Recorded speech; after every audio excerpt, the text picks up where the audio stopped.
ये उम्मीद जो है ये एक होप है कि जो मेहनत करना चाहते हैं, राइट थिंकिंग है। आपको ये दिल में और दिमाग में पक्की तरह से रख लेना चाहिए कि अगर हम कलमा पढ़ते हैं, तो इसका मतलब है कि हम अल्लाह पाक के अलावा किसी से नहीं डरते, और वो ही राज़िक है, वो ही इज़्ज़त देता है। कोई चेयरमैन साहब, कोई डीन साहब, कोई वीसी साहब हमें कुछ नहीं दे सकता सिवाय इल्म के, अगर वो जो है सही अपना काम कर रहा है। तो उनके पीछे जाके और वो अगर वो अच्छे होते तो पाकिस्तान की बहुत हालत बेहतर होती। लेकिन मैं अब उम्र के इस हिस्से में हूँ कि जिस तरह लुब्ना ने शुरू से बताया कि 47 साल हो गए हैं मुझे ये काम करते हुए। और मैंने पाकिस्तान से ताल्लुक नहीं छोड़ा। मैं जिधर भी रहा, मैं हर 3 महीने के बाद अपने मुल्क जिस तरह भी होता था, मैं चला जाता था। मेरे बाप-दादा ने वहाँ पे अपना खून-पसीना लगाया हुआ है, मेरी माँ ने, बाकियों ने, और मैं वो दफनाए हुए हैं वहाँ पे। मेरी माँ तो हयात हैं अल्हम्दुलिल्लाह, लेकिन बाकी सारे जो हैं वो, मैं उनकी कब्रों पे जाके दुआ भी नहीं कर सकता इस शर्म से कि जी हमने जो आपने सैक्रिफाइसेस की थी उसका क्या कर दिया। तो मैं आपको इसलिए कह रहा हूँ, आप लोगों की अपनी भलाई के लिए, ये मैं अपने लिए नहीं कह रहा। आप इल्म हासिल करो, आप हुनर हासिल करो, आप मेहनत करो। ये जो लोग आपके सामने आ रहे हैं ना, ये इरफान, और अभी वो डीन है, इसलिए कि वो दिन रात मेहनत करता था। ये मेरी क्लास में था, मैंने इसको पढ़ाया है, पता नहीं कितने साल हो गए, जब ये फैसलाबाद में था। उस वक़्त से पता था कि ये बच्चा जो है ये कहीं जाएगा, क्योंकि इसकी मेहनत। इसी तरह से ये वक़ार है, सबूर है, लुब्ना, ये लोग जो हैं ये इन्होंने अपनी ज़िंदगी, मसूद है, अपनी ज़िंदगी जो है वो बिल्कुल सही अंदाज़ में रखी हुई है कि मेहनत करेंगे तो मेहनत का फल मिलेगा। तो ये एग्ज़ाम्पल्स हैं असली। आप डायरेक्टली बन जाएँ वाइस चांसलर, जो मर्ज़ी, कोई आपको याद नहीं करेगा, और आपके पास कोई हुनर भी नहीं होगा सिवाय अपनी तारीफ़ें करने के। तो इसलिए मेरी आपसे ये दरख्वास्त है कि आप लोग सीखें और इस इल्म को आगे बढ़ाएँ।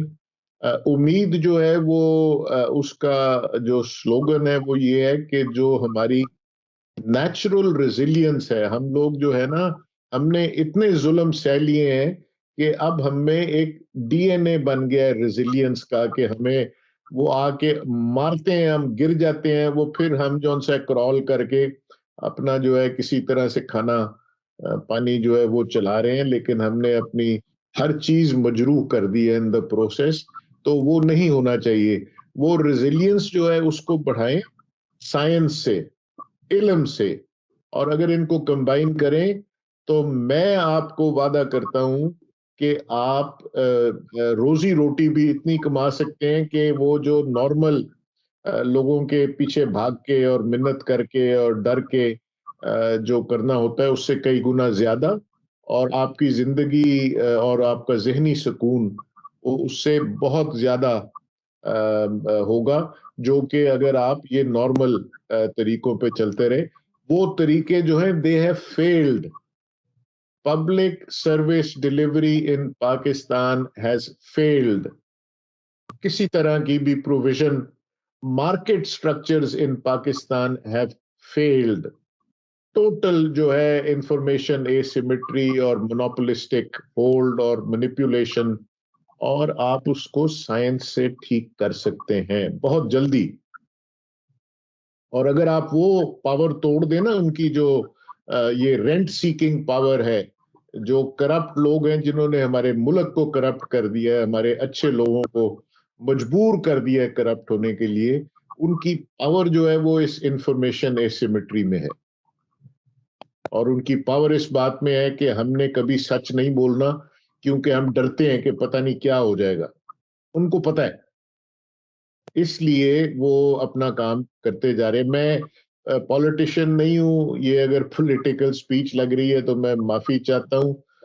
मैं सिर्फ़ एक आपका बुज़ुर्ग, अब मैं उम्र के उस हिस्से में हूँ और मेरी सेहत पिछले कई सालों से, अब कितने 3 साल हो गए, वो अब डिटरमिन कर रही है कि मैं इतना प्रोडक्टिव नहीं, और इतना एक्टिवली नहीं इन्वॉल्व हो सकता।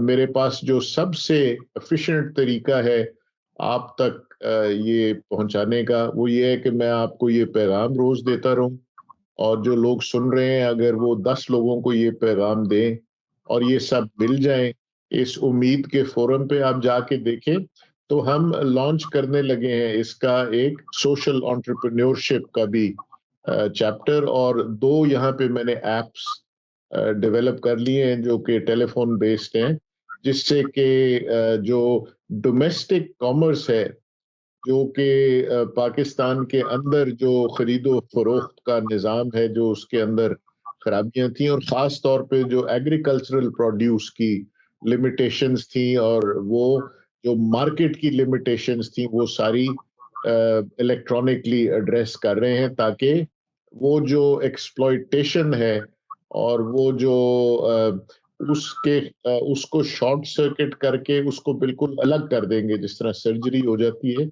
हम थ्रू हो जाएंगे। उसके बाद वो जो इनएफिशिएंट और ऑर्गन है, जो कि डिजीज्ड ऑर्गन है, मार्केट स्ट्रक्चर्स का और गवर्नमेंट स्ट्रक्चर्स का, और वो अपने आप मर जाएगा।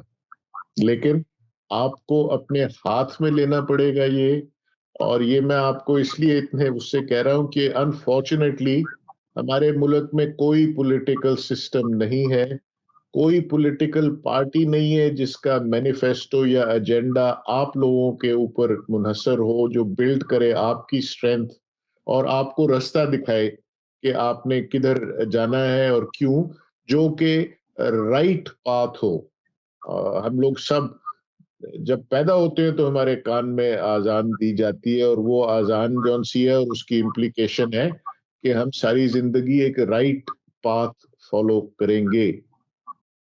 और ये बहुत ही सहूलत वाला दीन है बाय द वे, और वो इतना इंसान को रिलीफ दे देता है अगर आप समझ जाओ कि आपको कोई नहीं रोक सकता। अगर आप मेहनत करोगे, जितना चाहोगे कमा सकोगे, उसको बांटो, और देगा, और देगा। लेकिन अगर आप दब जाओगे, डर जाओगे, और सबसे बड़ी फिर जो हमें जो कमजोरियां आ गई हैं, तो ये है कि हमने अपने आप से झूठ बोलना शुरू कर दिया है, हमने मेहनत छोड़ दी है। हम लोग जो है आराम परस्ती की तरफ चले गए हैं, और आराम भी जरूरी है, लेकिन उसको अर्न करें आप। ये ना हो कि आप जो है वो तरीके जहन में लाएं भी ना, जो कि रेंट सीकिंग हो, कि यार मैं इस तरह से अगर वजीफा लग जाए तो ये बहुत बेहतर है। ये हमारी जहनियत है, उसको वो बनी है सेंचुरीज से, लेकिन आप इसको अगर समझ जाएं तो आप इसको ठीक कर सकते हैं। और अगर ये ठीक हो जाएगी तो हमारा मुल्क जो है उसमें थोड़ी बहुत उम्मीद है कि वो रिकवर कर जाए। वरना ये रोज हो रहा है इस वक्त जो डिबेट हो रही है कि जी स्टेट बैंक को ऑटोनोमस ना करो। अगर इंडिपेंडेंट रेगुलेशन नहीं होगी मॉनेटरी पॉलिसी की, इंडिपेंडेंट और साइंटिफिक, तो हर करप्ट हुकूमत आके नोट छापेगी, हर करप्ट हुकूमत आके इनएफिशिएंसी को प्रमोट करेगी, और आने वाली जनरेशन्स के ऊपर उसका बर्डन डालती जाएगी। ये जो डेट है, जिसको भी इकोनॉमिक्स की 101 भी पता है, उसको पता है कि इसमें कितना हाथ है, ये जो इन्होंने पैसा छापा, और जिस तरह से इन्होंने एक आर्टिफिशियल एक्सचेंज रेट को पेग किया, और किस तरह से 70 साल में जो बेसिक प्रोडक्शन स्ट्रक्चर है उसकी इनएफिशिएंसी को सब्सिडीज और एसआरओ से उसको सपोर्ट करते रहे, और अभी भी कर रहे हैं। लोगों को ये नहीं कह रहे कि जी आप ये ऑल्टरनेटिव कर लो जो हमारी एफिशिएंसी भी बढ़ाएगा, वो कहते नहीं, इनको भी वजीफे पे लगने दो और भी लोग वजीफे पे ले आओ। तो खाओगे किधर से जब है ही नहीं एबिलिटी प्रोड्यूस करने की, और मांगने की जो लिमिट है वो भी खत्म हो गई है। और ये बड़ा बेगैरती का काम होता है कि मांग के खाया जाए। तो हमारा हमारा दीन नहीं इसकी परमिशन देता। और दीन को आप ना भी बीच में लाएं तो सेल्फ रिस्पेक्ट जो है ह्यूमन बीइंग की, वो तो हर एक में होती है इनहेरेंट। तो इसलिए मैं मेरा आप लोगों से ये रिक्वेस्ट है। और ये जो इनहेरेंट गुडनेस होती है ना इंसान में, और सेल्फ रिस्पेक्ट, और ये जो असली पैगाम है, ये अगर आप कभी सोचो कि क्यों लोगों के अंदर, हर एक के अंदर क्यों अच्छाई होती है, तो कलाम पाक में कॉन्सेप्ट है अरवाह का। अरवाह, ये हर जो सोल है जिसने दुनिया में जो आ चुका है और जिसने आना है, वो सब अल्लाह मियाँ ने एक जगह पे जमा करके उन सबको सही रास्ते का पैगाम दे दिया था, और उसी वक़्त प्री डिटरमिन कर दिया था। और उसके बाद उनका जो है सो ये जो हम यहाँ पे पैदा होते हैं, ये वो सोल है जो सब उधर इकट्ठे हुए थे, और फिर यहाँ से हमने अगर अच्छाई करेंगे तो ट्रांजिशन कर जाना है। हर एक में अच्छाई है, लेकिन उसके साथ वो जो शैतानियत है वो बहुत गालिब है। तो आप उसको थोड़ा-सा उसको सोच लें। हम लोग कई तरह से इंशाल्लाह इसको एजुकेशन प्रोग्राम को चलाएँगे, पर मेरी आपसे दरख्वास्त है, जितने लोग आज रजिस्टर्ड हुए हैं, ये परमानेंटली उम्मीद में रजिस्टर हो जाएँ। And then for each one of you, अगर आपको 10 और अपने कॉलीग्स या स्टूडेंट्स मिल जाएँ जो कि पढ़े लिखे हैं, तो ये काम बहुत जल्दी हो सकता है। ये मेरी आपसे रिक्वेस्ट